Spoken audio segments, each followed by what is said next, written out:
Hi, you guys. Trying to get everybody I got in here.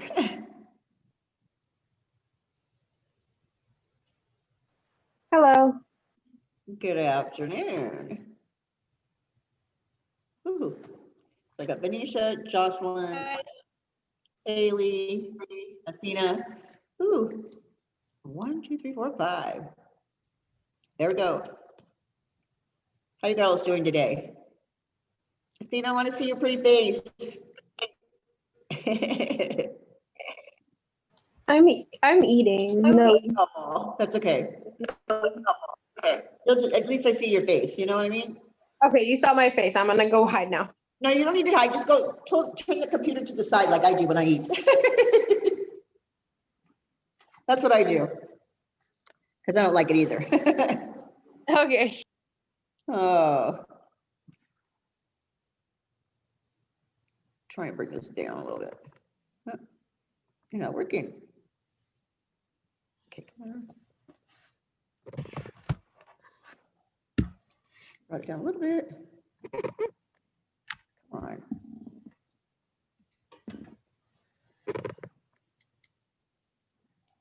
Okay. Who do I have now? Lena and Isabella.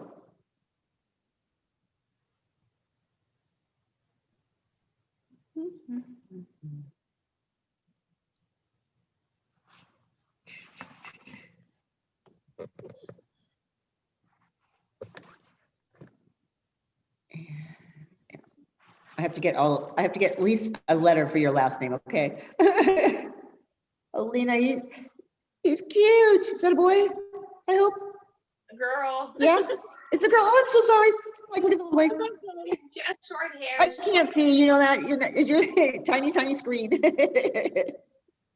And I'm old. You know, I can't see everything. I'm gonna close my door. Hold on. Okay.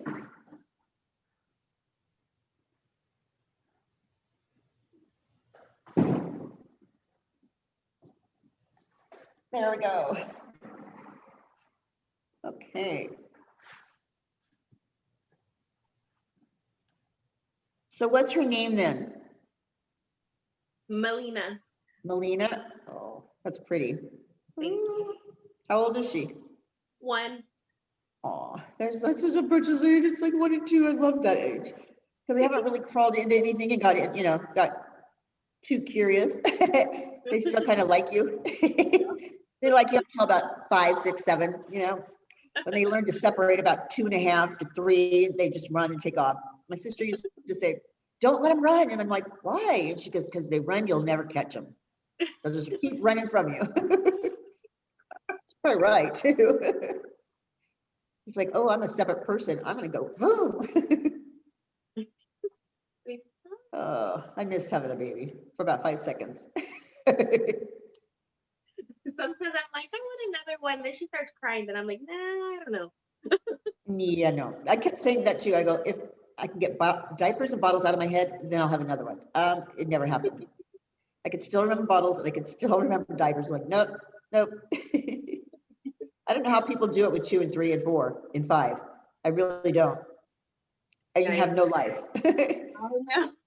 You usually don't have a life when you have 1 child, okay? You have more than that. You're pregnant most of the time, okay? So that's not fun either, because I had a horrible pregnancy. That's probably why I didn't do it again, because I was like sick and all I wanted to do was hide in a closet. I could have stayed there for 9 months, I'd have been happy.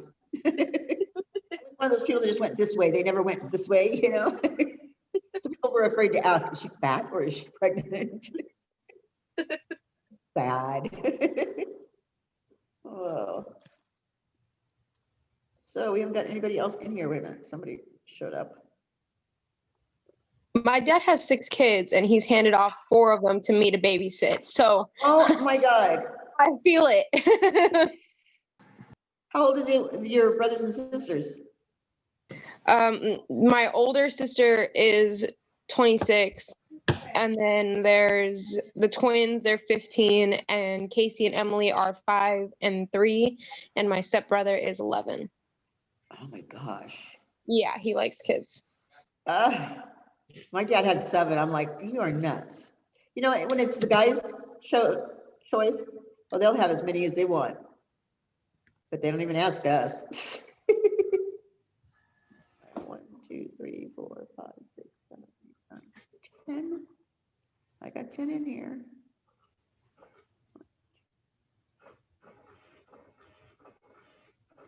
Okay, we're gonna hang in here for a few more minutes. Okay, and I wanted to go over a review of the stuff we went over yesterday because it kind of went fast. So I want to make sure everyone understands it. And some of you probably already got it. You know, you don't need to go over a review, but some of us probably do. So it will be a quick, I will tell you parts that you will put in your book when you put it in your book, and then we'll just kind of go over the rest of the stuff. Okay? Karina.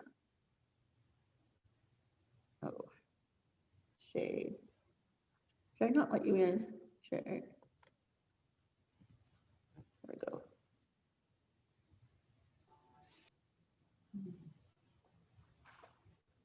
There you guys go. Shay, I want to see your face. There you go. Hi. Said hi. Sarah, how come I can't see your face? Sarah? Sarah? Yeah. Yeah. I need to see your face, hon.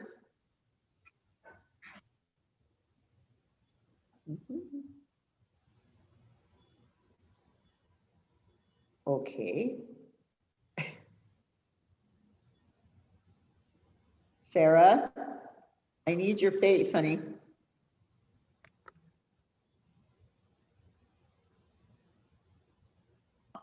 I'm right here. Where's your face? I've got like a picture in front of me, not your face. I'm right here. Oh, okay. Tilt your camera just a little bit down, okay? So I can see a person.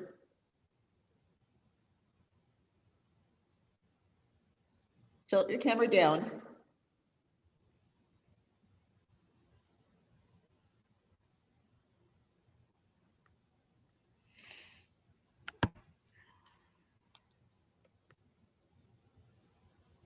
I still can't see you.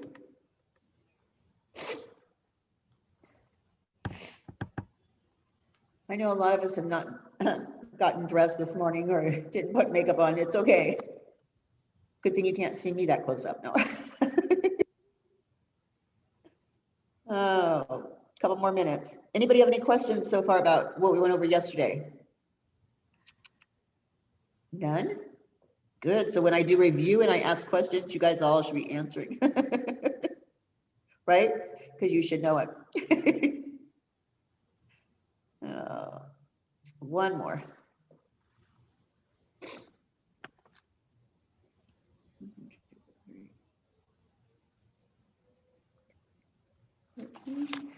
Okay. Jocelyn, okay. Even Sarah, still don't have anything. Lorena, I know you're in here. What's your last name again? I always ask you for it. Is it C? Yeah, Castillo. Okay, thank you. Sorry. I'll get these names eventually. Okay, we can actually start to review here. Let me share the screen with you. Okay. And I want to take this one.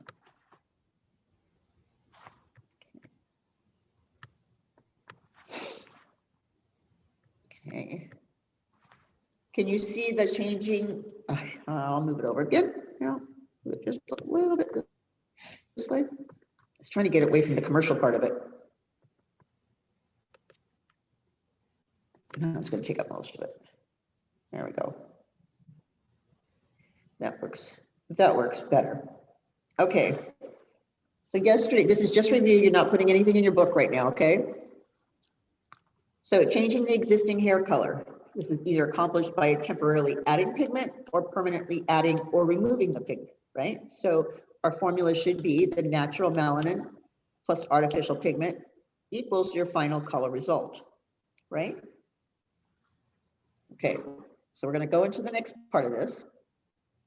Okay, when we change our existing hair color, we're going to look at the client's scalp. Most of the time you look in the back of their head because the top's always lighter. Okay, and you're going to determine the client's natural existing level. Okay, and then you're going to decide what color she wants to be. All right, what level and tone. You're going to see that little swatch that's on the top of her on the second picture. Okay, she's trying to match that up. And then the final color result would be our formula that we chose. So we have two categories. We have non-oxidative colors, okay, and we have oxidative colors, okay. Our lighteners are by themselves for a moment here. So your non-oxidative colors are going to be temporary and semi-permanent, okay. And yesterday we talked about the temporary being no chemicals used, it doesn't lighten the hair, it lasts from shampoo to shampoo, that kind of stuff. And your semi-permanent, there's no chemicals used, it deposits colors and cannot lighten, and it fades with each shampoo, right? Okay, oxidative colors, okay, are going to be known as long-lasting semi-permanent, permanent, toners, and fillers. Now that long-lasting semi-permanent, it could also be long-lasting semi-demi, okay? So I just want to give you a heads up on that. Yesterday, we talked about what that one actually entailed. And the long-lasting semi-permanent, okay, they are known as a deposit only, or a demi-permanent, or oxidative without ammonia, right? Okay, they can deposit color, add tone, but it doesn't lighten the hair again. And it does because it's color, aniline derivatives, you'll have to do a PD test on this one, okay? You said All right, that was. moving over to your permanent one. Huh? What was that? Sorry, never mind. Yeah, we're not putting it in our book just yet, okay? All right, so then we're gonna go over to permanent, and that's basically where we left off yesterday, okay? I didn't get through to the permanent part. So if you look at your book on 354 in your study guide or your handout, whichever one you got, your textbook would be page 493 to 495 if you're gonna use the text. Okay. So what I'm going to do is I'm going to go over to the part where it says permanent now. Okay, we're going to fill in this little blank. It says, sometimes called oxidative tints with ammonia or aniline derivatives. Aniline is A-N-I-L-I-N-E.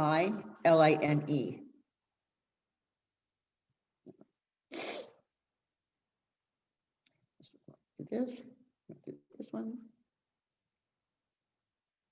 Okay. You're going to mix hydrogen peroxide. Okay, you're going to mix it with hydrogen peroxide. I'm going to do something really quick here.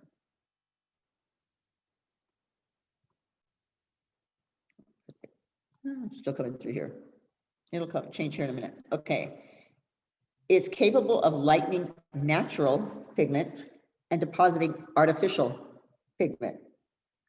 Okay, so it's capable of lightening natural pigment and depositing artificial pigment in a single process.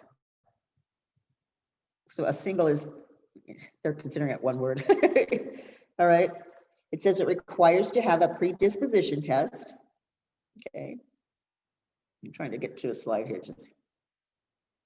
I'll come back. There we go. Okay. It's required to have a predisposition test. It's permanent color.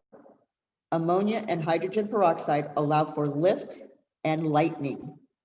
Okay, so that goes into the same area. Allows for lift and lightening in your fill-in. Okay, and then there's three types: liquid, cream, and gel, right? Because we went through this yesterday. Just want to give a heads up on it, right? So to make sure that some people got all of that filled in. Okay, I'm going to go back to this and try to give you some examples of stuff here. Okay, in your temporary, when it comes back up here. Okay, come on. Okay, temporary colors. That first area where they wash out the very first time, they're known as weekly rinses. They are applied at the shampoo bowl. So what you would do is shampoo the hair, Towel dry it as much as you can, get most of the moisture out, and then you're going to apply this color right at the bowl, okay? Try not to take all the color out when you put the towel on, all right? Okay, or you can tone them, okay, at this, but what the toner is going to do is neutralize an unwanted tone, okay? And all this is going to do is add color to the hair until they shampoo it, okay? At first shampoo, that's all it's going to do, okay? Another form of that is the color mousses. They still wash out at the same time, okay? They could be in a lot of different colors. They can brighten the existing color. They can tone gray hair, and they can create dramatic effects, but they still wash out the first time, okay? And then your last one in there is your color crayons or mascaras. And everyone goes, I thought the mascara is for your lashes. It's not for your lash. It's a brush that you apply to your hair, okay? It comes in a lot of different colors. You try to get a color to blend in with the new growth because it's like a touch-up, you know? They're fun and colorful. And depending on the porosity of the hair, it should come out right after you use it the first time, the first shampoo. But if your hair is really porous, it might stain it. Okay, I'm just going to give you a heads up on that. Okay, so that covers that first area. All right. This temporary color can also cover pomades. Okay, they're going to add shine and tone, and they can be used when you're styling. Okay, so if you don't want to use a shampoo and you don't want to use one of the other ones, you can use these also. You can spray them on in an aerosol. You've seen them at the Halloween store, right? Colors that you can spray on your hair. Okay, they come in a multitude of colors, obviously, and then you can add color quickly and easily for a special effect. I'm going to tell you something, you guys are going to die laughing, okay? Because this was back in the 80s, all right? And this poor friend of mine, he was kind of bald up here. I would say he was really bald up here, okay? And he saw something on TV that it said spray on hair, literally.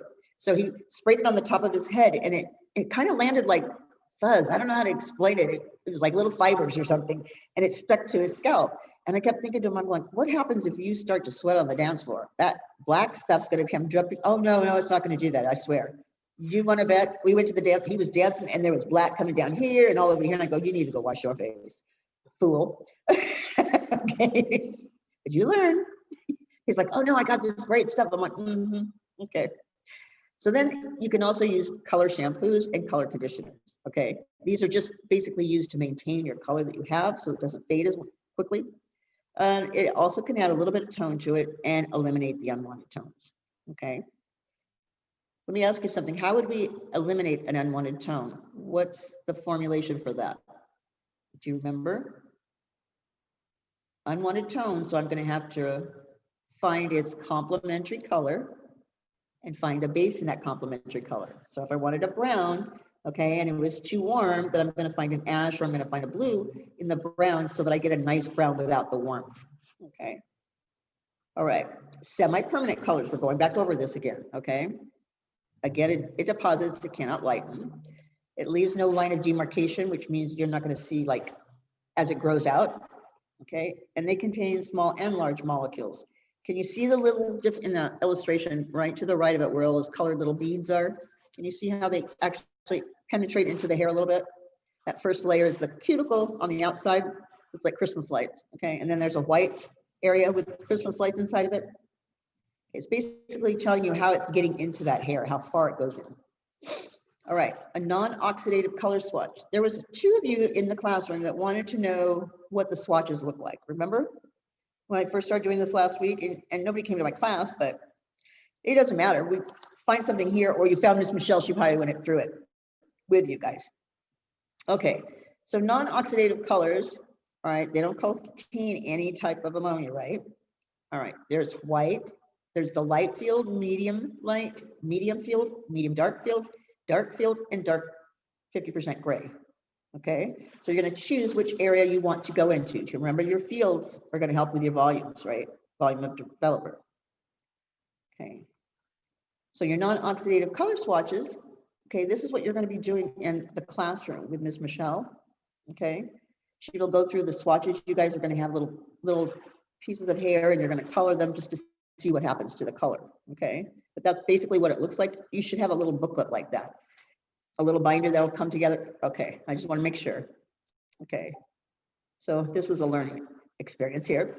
It's non-oxidative color swatch, the learning experience. You put it in the bowl and you're gonna apply it to the hair, and you're gonna have to mark the time that you started it. So you have to know how long it sat on the hair, 5 minutes, 10 minutes, and what your results were, okay? So your non-oxidative color swatch, again, you can see that putting one color on can change different colors depending on the level of hair, like the darkness or lightness of the hair. Same color, but because the hair was either darker or lighter, you see what I'm saying? Like right here, these are all the same color, but they were different levels to start with. So they're all gonna be a little bit different. Okay, this is another color swatch. Some of you have done this, right? It's so much fun. All right, your oxidative colors again are depositing color or lift and deposit color in a single process, basically. It's mixed with an oxidant, sometimes called activator, okay, developer, let's see, what else is it called? Oxidizing agents, okay, that's what they're all called. So you're gonna remember those because that oxidizing agent, let me tell you, is a test question, okay? It's asking, what do you put in permanent hair color? What's the oxidizing agent? It's gonna be your developer, okay? So what's kind of funny is when you're thinking of semi-demi, you're mixing color and developer, low volume, but developer. When you're doing permanent, you're mixing ammonia, color, and developer. See what I'm saying? So that oxidizing agent is going to be that ammonia that you put in there. All right. Long-lasting semi-demi permanents. These use their own low-volume hydrogen peroxide. Okay, they'll deposit the color or add a tone. Again, does not lift, and it contains little or no ammonia. That's why when you purchase one of these colors, they always try to get you to purchase their line of developers instead of like just buying a regular old developer, didn't matter whose brand it was, right? Well, we do that with permanent color, but long-lasting semi-demi, you do really need to have their specific developer. Okay. All right. Long-lasting semi-permanent demi colors that contain small color molecules that will penetrate the cortex. They will last 4 to 6 weeks, depending on the porosity of the client's hair. You can give this a longer lasting effect, and it's achieved with a non-oxidative color product. Now these come in liquids, creams, and gel forms. Okay, they require a predisposition test because of the aniline derivative. All right, and it's referred to as a deposit only, demi-permanent or oxidative without ammonia color. Okay, these colors run the same colors as permanent color. Okay, same exact name. Okay, but one has ammonia and one doesn't. So what does that mean? Let's say I've actually chosen the color that I want to give to my client, and because it was a level, 2 levels lighter than her natural, I had to use a permanent color. But then it faded, and it's not time for her to get a touch-up. Okay, and just for whatever reason, it just faded, and she wanted to have more color to it.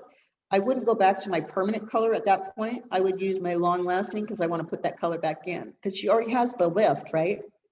Because I did it the first time in the permanent, but it just started to fade. So now I'm going to use the long-lasting demi to pop that color back in there, okay, until she needs her touch-up, which I will go again back to her permanent color. So they're always the same name, okay? Does that make sense to you? Like some colors have different names for them, but the color company will have the same exact name for the long-lasting semi as you do the permanent, okay? So you're getting the same colors, okay, to help you with those faded colors. All right, your permanent is mixed with your hydrogen peroxide. It's capable of lightening the natural pigment and depositing the artificial pigment in a single process. They can add tone, darken the existing color, or lighten and deposit in a single process. Okay, moving on here. They're also known as oxidative tints with ammonia or aniline derivative tints, okay? That paraphenyldiamine, and I don't even know how to say that, paratoluendiamine, are 2 types of dye intermediates. Either one can be found in a permanent tint. It's usually the first one that we have in our colors. Yeah, paraphenyldiamine, that one I can say. They contain small color molecules that become colored or anchored basically mixed with the hydrogen peroxide. They allow for the lift and lightening of the natural color with a combination of ammonia and hydrogen peroxide. Once all 3 of those combine together, they do anchor themselves into that cortex. Okay, and that's why it's permanent at that point. This is the one that's going to actually give you a line of demarcation. Okay, if you're chosen a color that's not the same as the client's natural, sometimes even that would fade. But it's letting you, I'm going to go back to that one here. Do you see how much color goes into, all right, it's already on the outside of that line, outside of the white, then it goes into the white, and now it goes into the yellow part of that, right? That's your cortex, okay? You're going to hear a question that says, where is the melanin in our hair located? It's going to be in the cortex. So you hear me say a lot of times, everything's in the skin on that dermis part. Well, everything's in the cortex in the hair part. Okay, so any question they ask you where it's located, it's in the cortex. All right, toners, that's fun, okay? Toners are light pastel colors used to tone pre-lightened hair. They will deposit color or neutralize an unwanted pigment after you pre-lighten. The degree of pre-lightening helps determine the level of toner to be applied. Okay, and so it does require a PD test because it's color. A lot of people nowadays, and I've seen this, we did this on the floor for a long time because we didn't have toners here. Okay, we were using our tints, our colors, they're called tints, all right? And they would lighten somebody's hair up, and then the teacher would say, oh, you know what? We rinsed it off too soon, so I'm going to use another tint. I'm going to lift it up just a little bit more. So it'll come up in the toner. But they'd always say it comes up in the toner, even though it wasn't a toner. Do you see what I'm saying? You have to bring up the hair to the highest point where you need it to be for the lightener. Okay, so each lightener says, okay, you have to be at the pale yellow stage. You have to be at the very pale yellow stage. Okay, and you have to be at the palest. Okay, you'll go through those stages when you're putting on toners. Okay, again, the toners are basically pastel colors.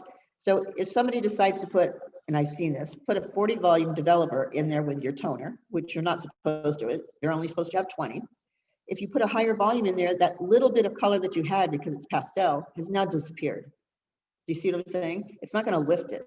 You have to do the lifting with your lightening process first. If you haven't got it light enough, then mix up another batch of lightener and apply it to the hair to get it to the lightening stage that you need to.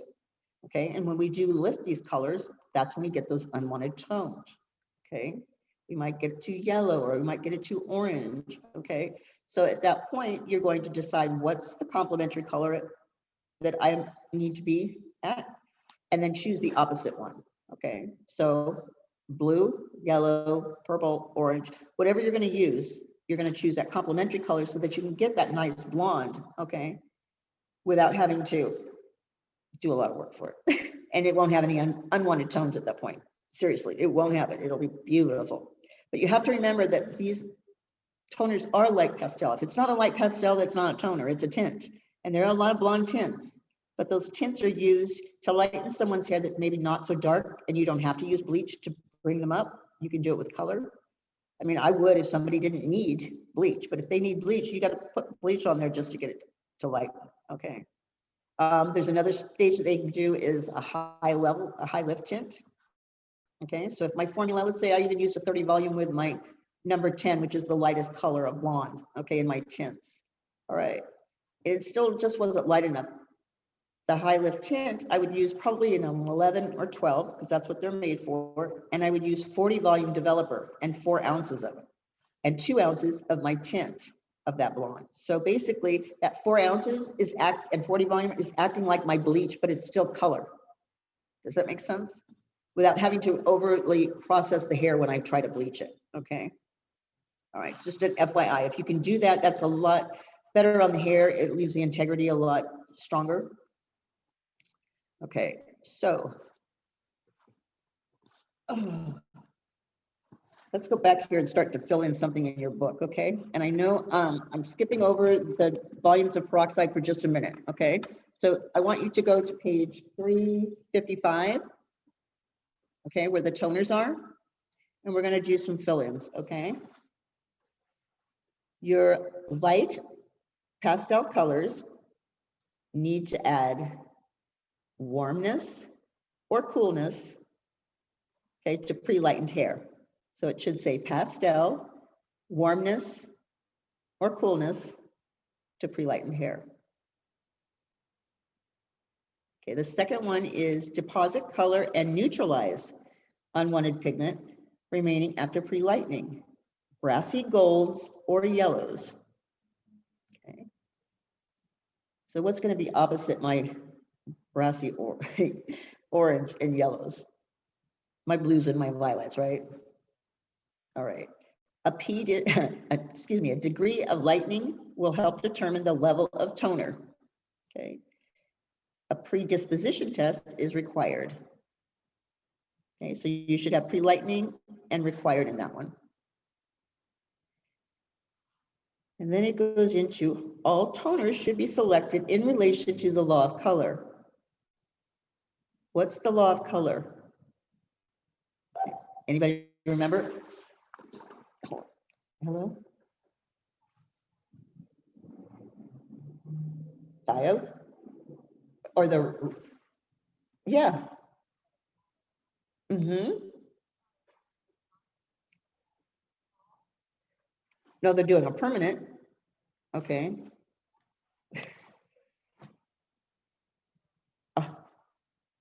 Right. Yeah, that's the thiol one. Oh, ammonium thioglycolate.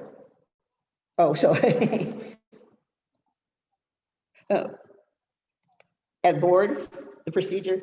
Oh, okay. No, I don't right now. Okay.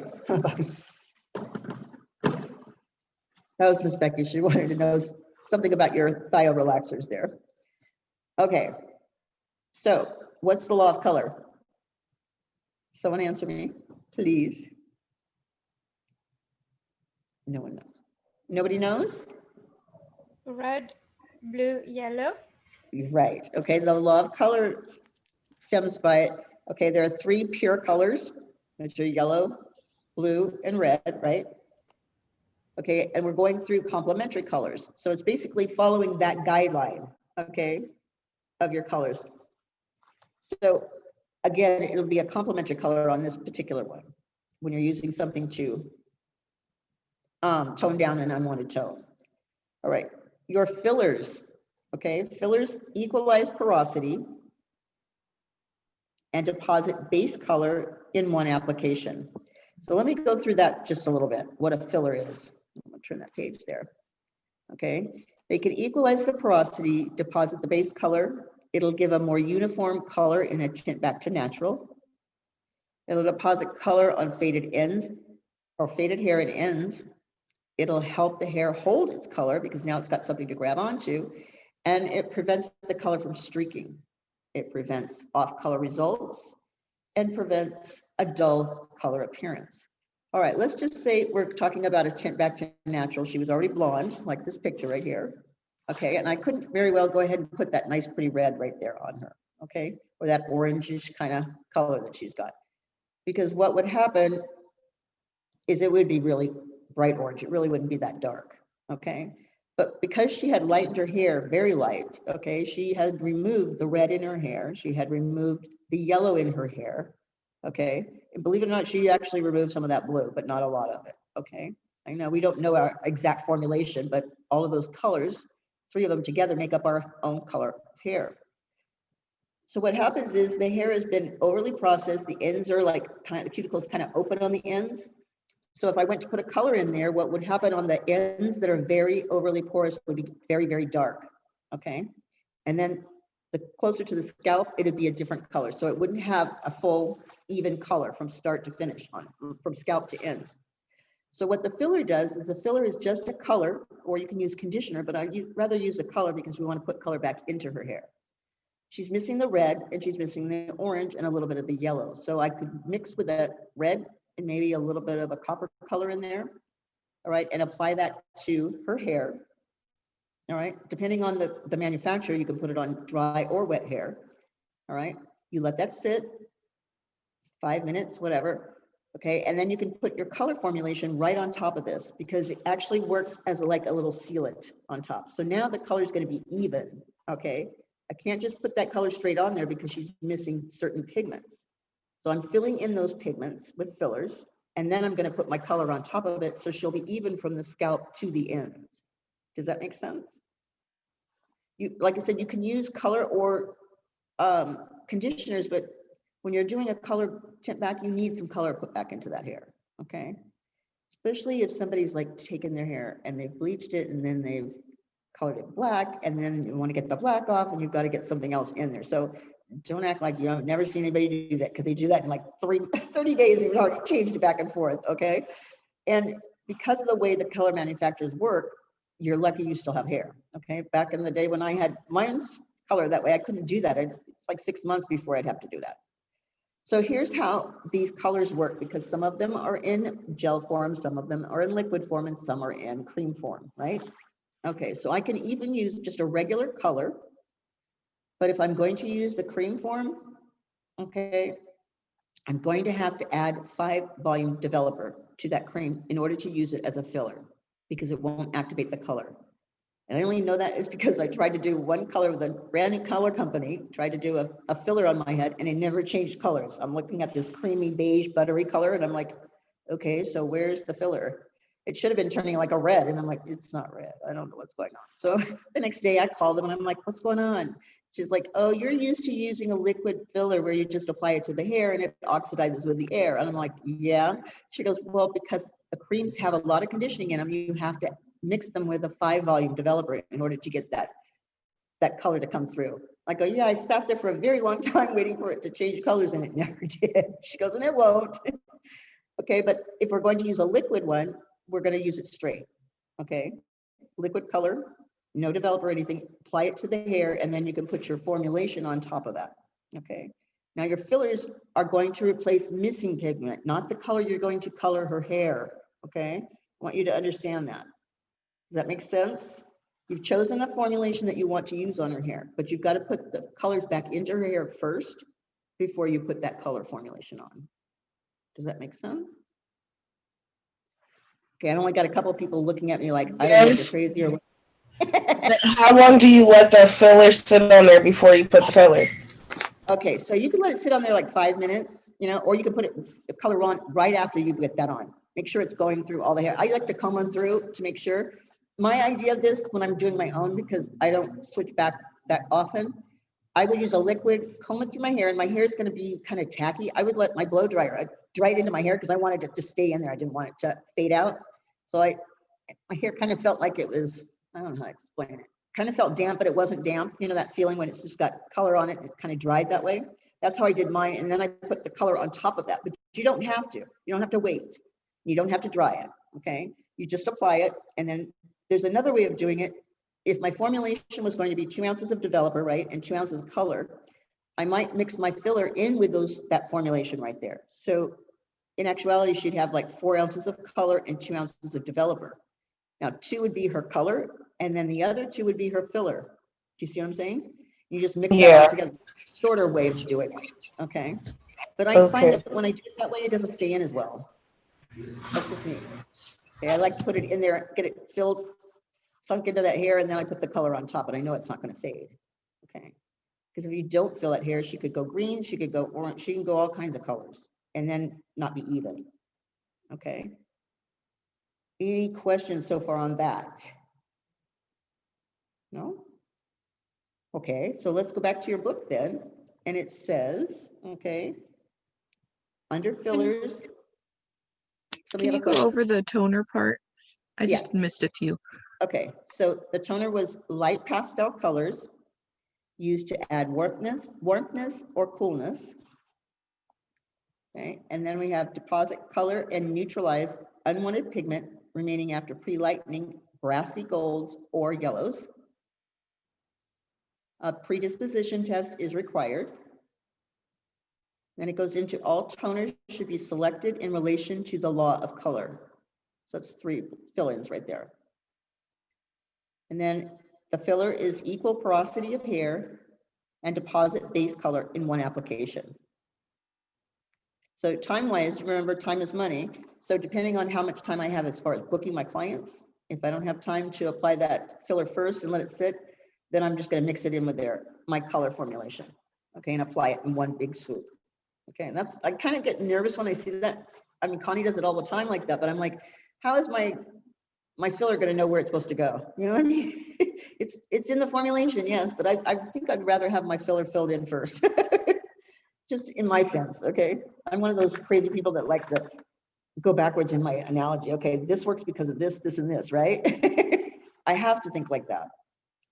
All right, so let's go into concentrates, intensifiers, and drabbers, okay? And these are gonna be used because we want to intensify a color, make it pop, or let's just say it's not, she's too warm, really too warm, and I'm gonna have to put some more ash in there, okay? Oh wait, here's where our little developers are. Go back to page 354 at the very bottom. Remember I said it skipped those peroxide? Where it says peroxide volume levels for permanent hair color in your book. All right. Most are mixed with 20 volume, which is known as 6% hydrogen peroxide. You want to hear something funny? Okay. 3% is going to be 10 volume, okay? And 30 is going to be 9%, okay? Everyone usually has 3% in their medicine cabinet to use for cuts and abrasions, right? The little brown bottle, when you have a boo-boo and you need to clean it, right? The little brown bottle was in there. So one night I couldn't get to the supply house and I needed a color. I was going to just deposit. So I go, oh, I could use this. And I could. I actually used the one that was in my medicine cabinet for the 10 volume because it was 6%. Okay, now 20 volume is what we use for hair coloring when we're trying to do a permanent color. Okay, but I'll let you know you can use that one also. All right, high lift tints achieve the lighter colors and are generally mixed with double the amount of 30 or 40 volume. Okay, I discussed those, how you get those colors. Now here's your general guidelines. Okay, as a general rule, 10 volume or 3% lifts one level of color. Okay. All right, 20 volume, 6% lifts 2 levels. And then 30 volume, 9% is going to lift 3 levels. Now, even though I've given you 1, 2, and 3 levels, it will depend on its field, okay? So if it's in the dark field, okay, obviously I'm not gonna get 2 levels of lift with 20 volume. Do you see what I'm saying? If I was in the blondes, okay, I might get 2 levels of lift with 20 or 30, you know what I'm saying? But I wouldn't get it if the field was dark or light, okay? It changes the formulation. Does that make sense to you guys? All right, so 10, 20, and 30 used for colors, okay? 40 is used for high lift tints only, and the 20 volume is also used for fillers, nothing higher than a 20, okay, on a filler. All right, again, we're gonna just follow our manufacturer's instructions, but yes. Okay, all right, these are your liquids, creams, and gels consistencies, okay? So your liquids obviously are gonna be thinner than cream. They're applied with a bottle and they contain the fewest conditioning agents and more ammonia in them, okay? Your creams, that's why you have to add that little 5 volume developer in it to make it a filler.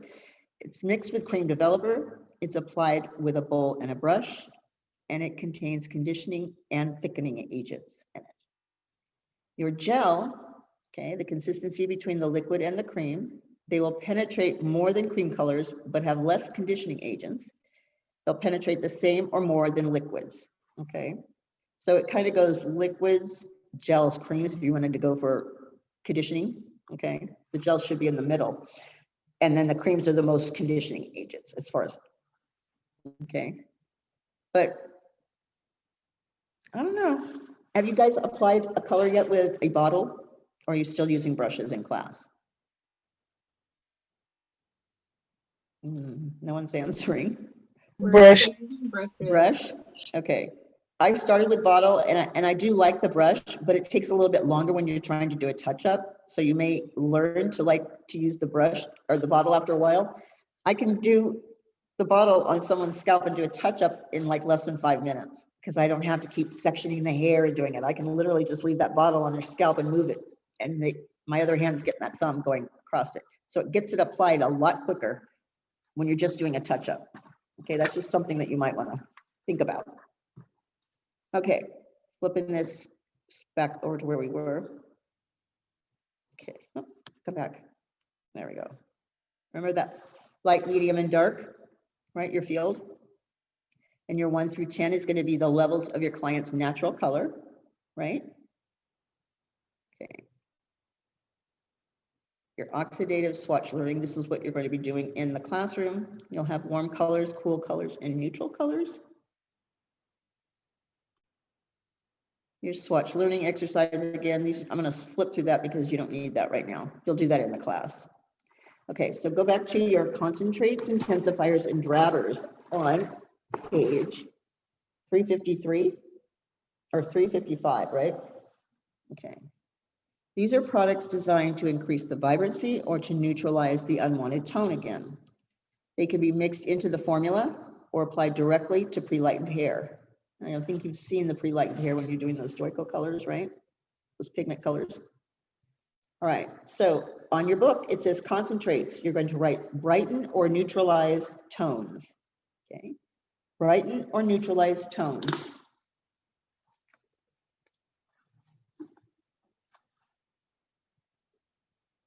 Okay, your intensifiers are going to brighten, and your drabbers are going to neutralize.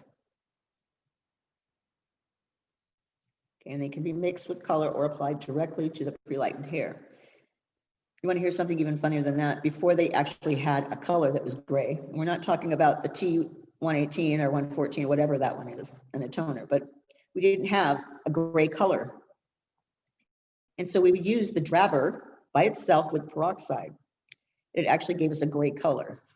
And we were able to use it that way. Because I have clients coming in and they're like, can you make something so I can have gray hair again? Because it's growing out and I just want it to grow out natural.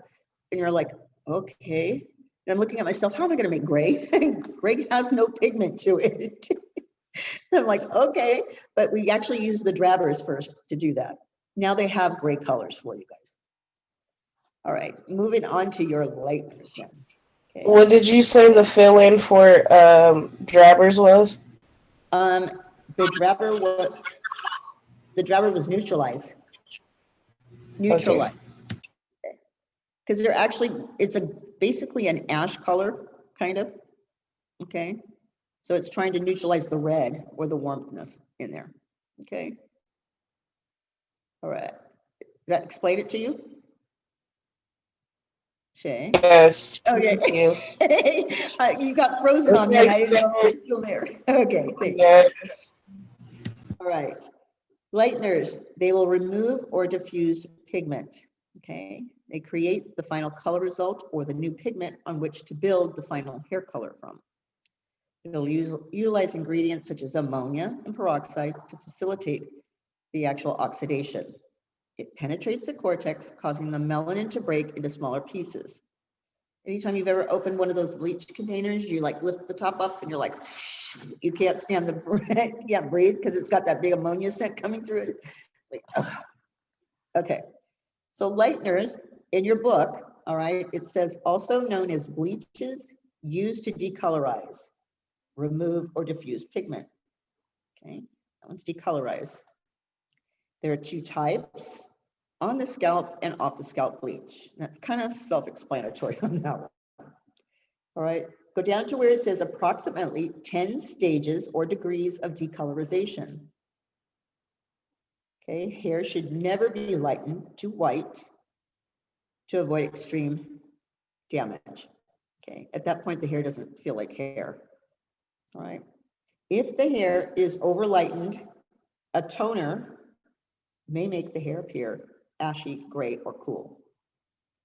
Okay, so you should have 10, hair should never, okay, and then if hair is over lightened, a toner, okay, to make the hair appear ashy, gray, or cool.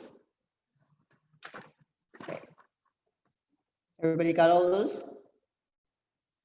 All right, no questions so far? I know I'm kind of going fast with this, huh? I just wanted to cover a little bit yesterday Just today. one of the filling place.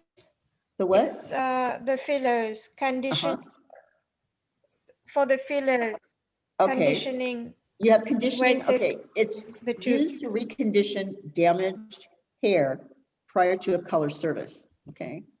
So the conditioning one is used to recondition damaged hair prior to the color service. Because you don't want to add any color, extra color to it. That's why you're going to use the conditioning one, okay? And then the color Okay. filler, And the color? it's used on damaged hair Color or filler. when questioning if the color will hold. Okay. Used on damaged hair Yeah. or when questioning if the color will hold, meaning it's so bleached out that it won't take the color. Kind of color kind of goes into the hair and then you rinse it and it kind of washes out of the hair. Okay. All right. Did I get Thank all of you. those for you? I'm sorry, I missed that one, huh? Okay, lighteners, these are our degrees of decolorization. So remember I was talking about, okay, we got to take the red out, we got to take the orange out. All right, starting with the black, okay, it's dark red brown, red brown, red, red orange, orange, yellow orange or gold, yellow, pale yellow, and palest yellow. Okay, the palest yellow should be like the inside of a banana. It shouldn't be any lighter than that. Okay. So dark hair goes through these 10 stages. All right. You just don't make it white ever, ever, ever. So in your booklet, okay, where it's talking about double processes techniques. Okay. Right.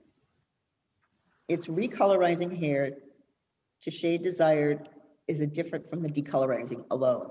So color is applied to recolorize the hair if the desired shade is different than what can be achieved from decolorizing alone. In other words, if I've lightened her by bleaching her, okay, and it's not the color that I want, I'm going to have to apply another color to it. Okay, sometimes you can just use bleach, say if you were highlighting, okay, but more than likely, if you're doing the entire head, you're probably going to have to use a toner afterwards, so another color to it. So the first one on this, it says, okay, 2 common reasons for recolorizing, okay? And the first one is to add more intensity.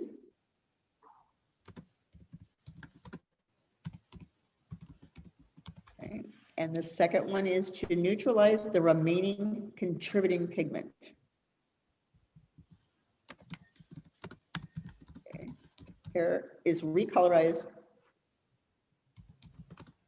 by applying color to create that final color result, huh? Okay. All right, so we have hair is decolorized or pre-lightened to the desired degree, and the second one is hair is recolorized by applying color to create the final color result. Okay, that's why they call it the double process. All right, is that okay to understand? I'm like, I got to ask some questions in here because we did go through this pretty fast. Yeah, what is number 2 on the filler? Oh, to neutralize the remaining contributing pigment. Okay, that's on the first part, right? The double process technique where it says 2 common reasons for recolorizing, right? Yeah. Second one is to neutralize the remaining contributing pigment.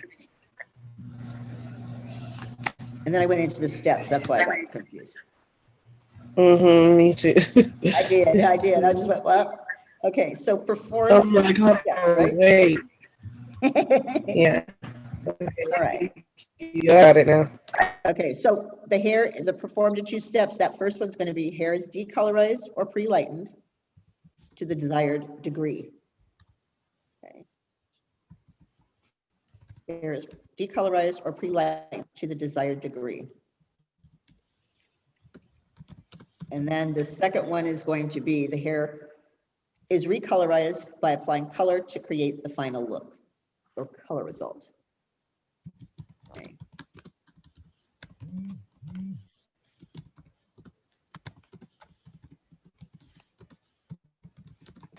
You didn't do the performed in 2 steps yet, right? That's what we just did, but that's okay. Go ahead, I'll go over it again. The hair, number 1 is the hair is decolorized or pre-lightened to the desired degree.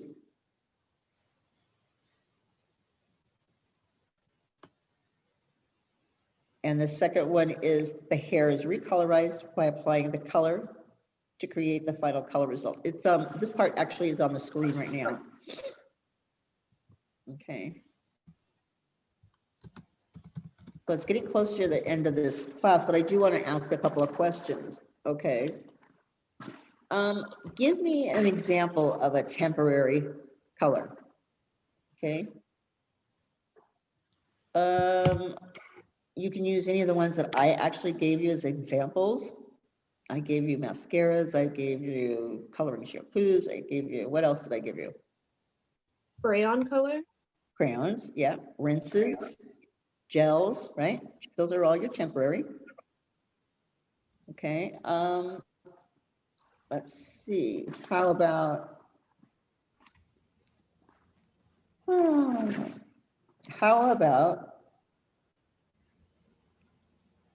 oxidative, non-oxidative colors versus oxidative colors? Okay, what kind of changes am I getting when I'm doing a non-oxidative, and what kind of a change am I going to get for an oxidative color?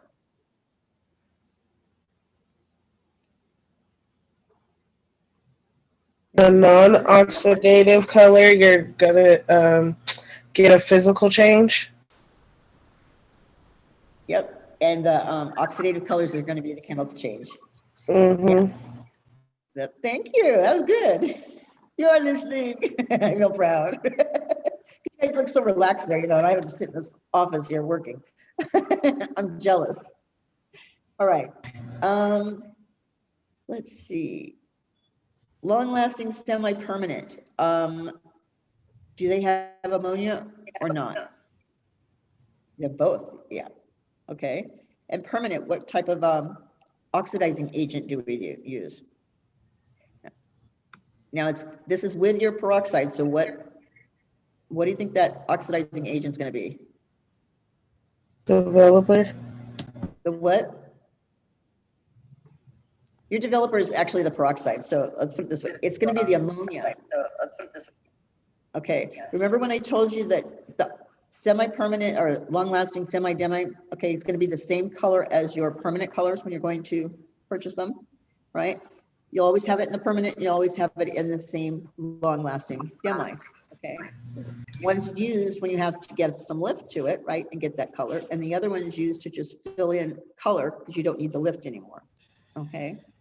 So my question is going to be, okay, in the permanent color, there is one ingredient added to the developer and the color, and it comes in the color. So if you can remember closely, when you open up a bottle of hair color that's permanent, what do you smell? Is it the aniline derivative? No, that one doesn't have a scent, but you're going to smell the ammonia. That's the difference between these two colors, even though they're the same shade, is what I'm trying to get at. Okay, one has that ammonia in it for the permanent. You won't find that in the long-lasting semi-demi.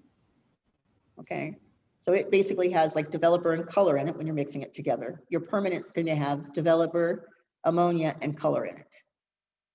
Okay, so you will smell it when you open the bottle. You're like, just like the bleach, it's got that strong scent to it.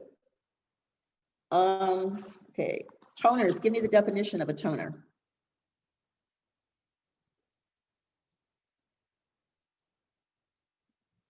Let's stop this right here. See if the rest of you are falling asleep on me. What happened? Is to add warmness and coolness to hair. I don't know what's going on. Okay, hold on. Relining hair Huh? to the level of or color to relining hair. What she said, toner are light pastel colors used Yep. to add warmness and colorness to pre-line hair. Yes, that's correct. Trying to close some of this and my screen's just going crazy on me. Come back here. Can you guys see me? Yeah, we can see you. I'm not going out and in on this because I have no screen on my. Yeah, Literally, we I can see have you. nothing. Yeah, it is kind of. But Is it going off and then coming back on again? no, we can see you. It's just like your mouth is not matching up what you're saying. Okay, well, I have nothing on my screen right now at all.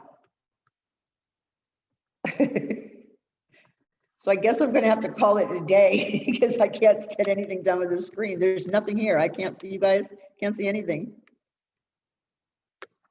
All right. I'm gonna call it a day, you guys. I don't know. This is so strange. Okay, I'm All Jamie. right. Okay, hon.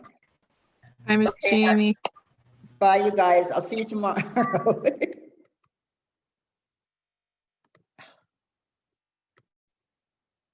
Oh my God.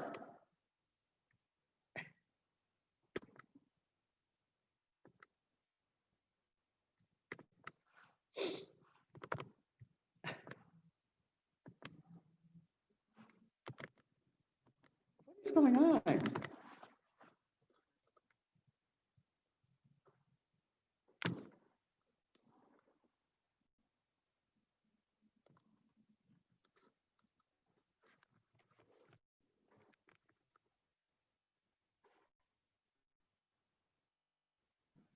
Is class over?